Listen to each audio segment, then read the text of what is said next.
Alors, je m'appelle Patrice Courrier. Le lien avec l'aïkido, c'est un peu particulier parce que j'ai commencé l'aïkido tout petit suite à un échange que j'avais avec un ami d'enfance qui en faisait lui et qui me fascinait. Je me suis donc mis à pratiquer ça. J'étais tout jeune, donc je suis passé à côté du message essentiel de l'aïkido. C'est seulement vers l'adolescence où je me suis dit, tiens, finalement, c'est pas efficace, je veux faire des trucs plus rentre-dedans, et c'est là que je me suis un petit peu perdu, fourvoyé, et c'est là que j'ai découvert le kung-fu et les arts martiaux chinois, et le tai chi qui m'a finalement réguillé vers l'aïkido. Je m'appelle Estelle et je pratique l'aïkido depuis 4 ans. Je ne connaissais pas du tout l'aïkido. J'avais pas vraiment d'opinion. J'ai vu une vidéo sur internet, ça expliquait que l'aïkido, on n'utilisait pas la force. Enfin, on utilise la force de l'autre et j'avais envie d'essayer. Donc je suis Frédéric Oumansour, donc je représente le club en fait également. J'enseigne aussi l'aïkido et puis l'iaido aussi. Ce que j'apprécie en fait dans l'enseignement, c'est justement qu'en enseignant en fait j'apprends aussi. Donc je pratique l'aïkido depuis les années 80. J'ai commencé vers 12 ans. Je connaissais pas du tout l'aïkido. Mon frère pour mon Noël m'a offert une première licence. Donc j'avais le choix entre le karaté et puis d'autres arts martiaux. Donc j'ai fait des essais. J'ai plus apprécié l'aïkido. Déjà j'ai trouvé ça beau. Les déplacements, c'était beau à voir en fait. Enfin, la sensation que j'ai eue la première fois que j'ai pratiqué, c'est d'avoir l'impression de réussir à faire quelque chose. J'avais un problème de confiance en moi, j'avais l'impression d'être pas très bon en tout en fait. Et le premier cours d'aïkido en fait, déjà même la première chute que j'ai faite, j'ai laissé parler mon corps en fait. Et je me suis dit, tiens, j'ai l'impression, pour une fois, j'ai l'impression de savoir, de réussir à faire quelque chose de bien.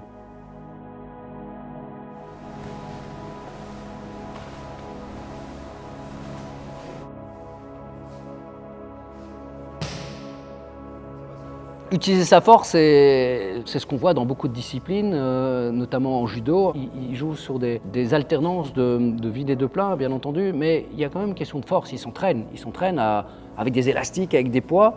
L'aïkido, c'est pas du tout ça. C'est plutôt la voie du non-agir, ne rien vouloir, être disponible et accueillir l'autre, mais au niveau émotionnel, essentiellement. Il y a des gestes naturellement qui se font avec les bras, mais il n'y a pas de force dans les bras, c'est plutôt des guides. C'est presque des panneaux routiers, pas que l'œil de l'autre va lire, mais que le corps de l'autre va ressentir. On utilise la force du partenaire pour la retourner contre lui, en renvoyant son énergie, sa puissance, sa force, en créant un déséquilibre aussi, c'est très important en aïkido. Il ne faut pas s'opposer, on accompagne le mouvement. Et c'est ce qui rend les techniques efficaces, même contre quelqu'un de plus fort physiquement. En aïkido, en fait, on va chercher à apaiser. Donc on va chercher à, même si le partenaire est agressif, à réduire son agressivité par le fait de rester calme, de réagir à ses actions sans forcément qu'il y ait d'opposition, en fait, comme un médiateur, voilà. C'est pas utiliser sa force, on va dire musculaire, mais peut-être sa force mentale, si je puis dire, c'est être décidé à ne pas tomber dans le piège de l'agression de l'autre. Et ça, c'est très facile, l'agresser. Il suffit de serrer, il suffit de donner un coup. Or que l'accueillir dans son cœur, il va être tellement surpris qu'il va tomber dans un vide. C'est ça, c'est amené dans un vide parce qu'on n'a rien prévu. On n'a pas prévu de le renverser, on a juste prévu de fusionner. Et on n'est pas habitué à fusionner avec l'autre, sauf dans une relation peut-être amoureuse. On conçoit bien que des fois, on se laisse complètement submerger dans une relation amoureuse et finalement, voilà, on aime l'autre et ça nous désarçonne. C'est un peu ça le principe. C'est désarçonner le partenaire qui pourrait être agresseur de par un amour sincère et véritable dans la non-intention de le détruire. C'est pas facile, c'est pas facile parce qu'on n'est pas habitué à ça. Presque une transmutation de l'humain. On dit les techniques. Moi, je préfère parler de principes, en fait. Pour moi, il n'y a pas réellement de technique. C'est des principes qui font que, selon une situation, selon un temps, selon un timing, selon une distance, il y a une situation qui va faire que le partenaire ou nous-mêmes, on va se placer d'une certaine façon pour que naturellement, une technique naisse. Il y a même des formes qui se contredisent, qui sont en disharmonie exprès pour recréer l'harmonie. pour ça que Sylvain Paré, j'aime bien ce qu'il dit aussi. Il dit qu'il n'aime pas le nom technique, il préfère appeler ça des figures. Ouais.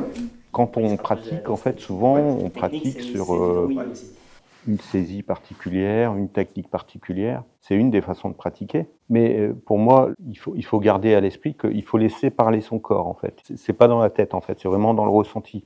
On peut se blesser, en fait, parce qu'on réfléchit. Quand on laisse parler son corps, qu'on est relâché, les choses viennent naturellement. Ce que je vous propose de faire, c'est pas une technique, c'est mettre en place des principes. Je sais que pour apprendre, on veut appliquer, on va dire, un protocole, hein, mais je ne vous demande pas d'appliquer un protocole, je vous demande d'échanger de l'énergie, voilà. Des grands maîtres comme O-sensei ou Shioda-sensei, c'était des maîtres qui avaient un petit gabarit en fait. Ils exploitaient au maximum leur corps, c'est bien pour démontrer que c'est pas une question de force en fait. Comme on dit, la souplesse ou le relâchement est plus fort que la dureté ou que le muscle. Quand on réussit une technique sans mettre de force en fait, c'est ce qui est perturbant d'ailleurs. Il faut le ressentir en fait pour le comprendre.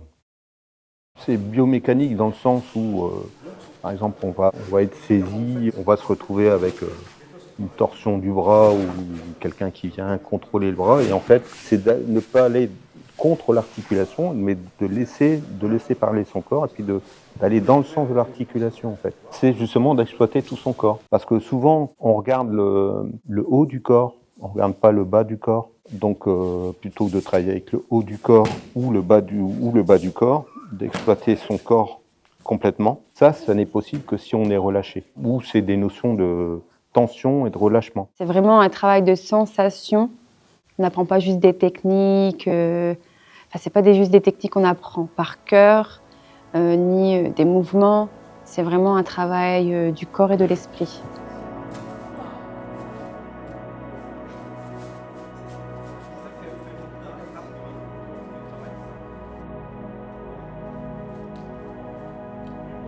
C'est sûr que d'un regard extérieur, lorsqu'on voit les gens pratiquer, c'est impressionnant parce qu'on voit des belles chutes, mais je pense que ça, c'est pas le propos de l'aïkido. Si on écoute le fondateur, c'est construire la paix, l'amour de son partenaire, la bienveillance qui est derrière, donc ne pas détruire. C'est presque la quête de toute une vie, l'aïkido. C'est pas ce qui se passe après, c'est ce qui se passe pendant qui compte, c'est l'instant présent. Ça m'aide à garder mon sang-froid et être moins impulsive. Ça me permet d'être dans le moment présent. Dans l'aïkido, on ne peut pas foncer tête baissée. Il faut être en même temps. On ne peut pas être avant ni après. Il faut vraiment être dans le temps, le moment présent.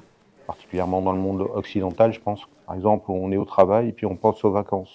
Puis on est en vacances, puis on commence à repenser au travail. Et puis donc on n'est pas dans l'instant présent en fait. Le corps est là et l'esprit est ailleurs. Enfin, l'objectif justement des arts martiaux, dont fait partie l'aïkido justement, ça va être justement de réunir le corps et l'esprit, de faire en sorte d'être dans l'instant présent et d'être avec le partenaire en fait. Et alors pour faire le lien avec d'autres disciplines, par exemple l'escalade, qu'est-ce qu'on fait en escalade? On fait des voies. Ah tiens, aïkido, c'est l'harmonisation de la voix, ou la voie de l'harmonisation. Si on fait du tai chi, ça fait référence au taoïsme, le Tao.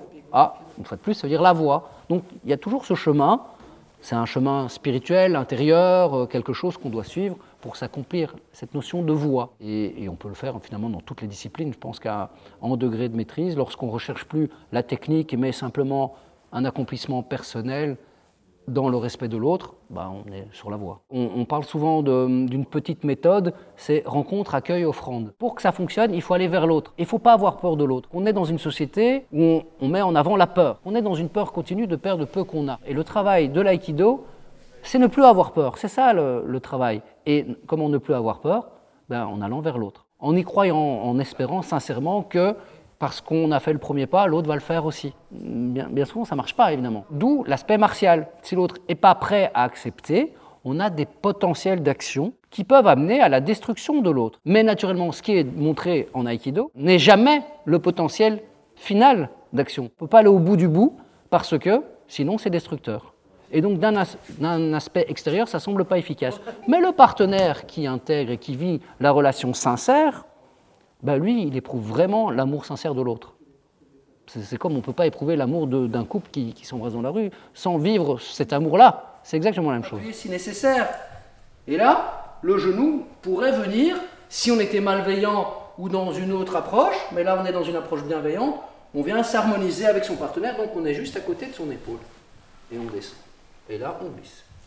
Hein, c'est une sorte d'immobilisation, ce qu'on appellerait en japonais osae waza. Si je suis trop yang, ça peut se retourner contre moi. Si je suis trop yin, je peux me faire submerger. C'est le fait d'utiliser autant de yin que de yang qui permet justement d'être neutre. Et contre du neutre, on ne peut rien faire en fait. La finalité, c'est ça en fait. C'est de calmer l'agressivité tout en ayant quand même un potentiel derrière. Et donc l'aïkido, c'est construire la paix. Est-ce qu'il m'a fallu du temps pour réaliser ce genre de choses? Et puis surtout, c'est pas une quête au grade, c'est pas une quête à une maîtrise, je vais dire, de technique. C'est surtout un travail sur la relation à l'autre, presque une introspection. C'est aller chercher au fond de soi le meilleur moyen d'être qui on est pour pouvoir améliorer ce monde et peut-être construire la paix. Ça, c'est un petit peu ce qui est derrière, c'est construire la paix. On essaye de s'harmoniser avec soi avant de réussir à s'harmoniser avec les autres. Et pour s'harmoniser avec soi, c'est un travail d'énergie, d'écoute de ce qui se passe en soi. C'est ce qu'on appelle le Qigong, le travail du Qi. Alors c'est pas travailler et l'activer, c'est prendre conscience qu'il est là, parce que sans lui, on ne serait pas en vie. Donc Qigong, c'est le travail du Qi, et un autre moyen d'y arriver, c'est par le Tai Chi. Et quand j'observe des grands maîtres actuels connus à travers le monde, j'ai l'impression que c'est pas ce que j'ai compris de l'aïkido. C'est sûr que chacun a son point de vue, mais de par mon approche peut-être un peu taoïste, grâce aux arts martiaux internes chinois, il me semble que je me rapproche des textes et surtout de ce qui a été raconté par le fondateur. Ça, prendre son partenaire dans son cœur, j'ai jamais entendu dans les dojos extérieurs de l'aïkikai. Et pourtant, c'est quelque chose qui me parle maintenant grâce à la pratique du tai chi et du qigong. Et donc c'est un travail d'émotion quelque part, d'émotion non destructrice. C'est transformer la colère en amour. C'est ça la quête véritable de l'aïkido. C'est ce que ça m'apporte. Donc je suis enseignant. Il me semble d'avoir de bonnes relations avec mes étudiants. Si en face d'eux, ils ont un interlocuteur qui a appris à gérer ses émotions, justement à canaliser la situation pour pas qu'elle dégénère, eh bien, c'est tout bénéfique dans la transmission. Dans mon travail au quotidien, j'ai l'impression d'être le professeur qui va toujours tempérer et éviter de se laisser justement submerger dans ses émotions et imposer ses idées en disant c'est moi le prof, c'est moi qui décide, c'est moi qui ai le pouvoir dans ces classes. Pas du tout. Justement, on est dans un échange perpétuel et finalement, ça s'apaise souvent. Et donc l'aïkido, pour moi, on dit que c'est l'art de la paix. Et pourtant, c'est un art martial. On pourrait dire que c'est contradictoire. Mais c'est tout le sens justement de ce qu'est l'aïkido. En fait, c'est de construire la paix en ayant quand même ce potentiel martial. On peut très bien détruire, on a cette capacité-là, mais on ne l'utilise pas en fait. En ayant conscience des dégâts que ça peut faire, de faire le choix de ne pas l'utiliser, de ne pas utiliser la force en fait. L'aïkido, ça ne se pratique pas forcément que sur les tatamis, ça se pratique tout le temps. C'est un état d'esprit aussi. Ça permet justement, dans un combat, d'éviter le conflit, mais aussi dans la vie. Une force qui vient contre nous, elle peut venir contre nous, et puis hop, on l'absorbe, et puis on la détourne. En fait. On aboutit souvent plus à quelque chose quand justement on n'est pas en opposition et qu'on écoute. L'intention est forcément de. Et ici, ça peut même être ça, ici, c'est ce que je disais, ça. Ici, je rentre comme ça. Et puis encore actuellement, pour moi, tous les problèmes qu'on peut rencontrer dans le monde, des problèmes d'ego, dans des problèmes de vouloir être plus fort que l'autre, être meilleur que l'autre, en fait, c'est source de conflits. Si tout le monde pratiquait un art martial comme l'aïkido ou quel que soit l'art martial, dans cet esprit-là, je pense que justement, il y aurait plus de guerre en fait. Pour moi, c'est la finalité des arts martiaux, c'est ça en fait, c'est de pratiquer par exemple des techniques sur des points vitaux. Alors les points vitaux, en fait, on peut très bien tuer, comme on peut très bien guérir avec ces mêmes points vitaux. Et pour moi, la finalité des arts martiaux, c'est justement médical en fait.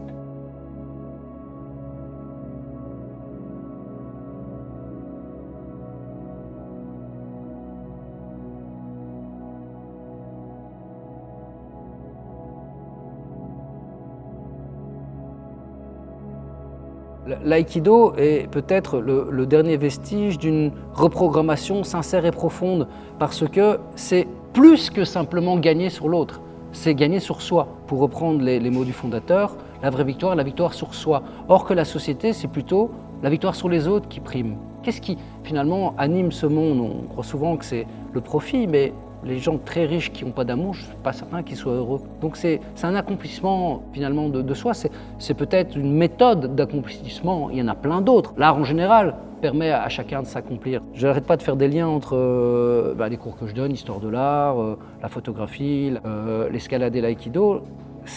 Tout ça, c'est de l'art, mais l'art, c'est quoi? C'est quelque chose qui nous élève. Hein, comme élever les enfants, ça nous fait grandir et ça nous fait peut-être nous rendre meilleurs. Pratiquer l'aïkido, c'est apprendre à comment utiliser son corps, comment se déplacer. C'est un ensemble en fait. Enfin, il faut agir dans le moment présent. Et comme le corps a une mémoire, c'est important. C'est pour ça que je dis que c'est vraiment un travail de sensation. Pour se donner une opinion sur l'aïkido, il faut pratiquer au moins une fois. Il faut venir faire un essai dans un dojo et essayer et pratiquer. On ne le vit pas forcément, quoi.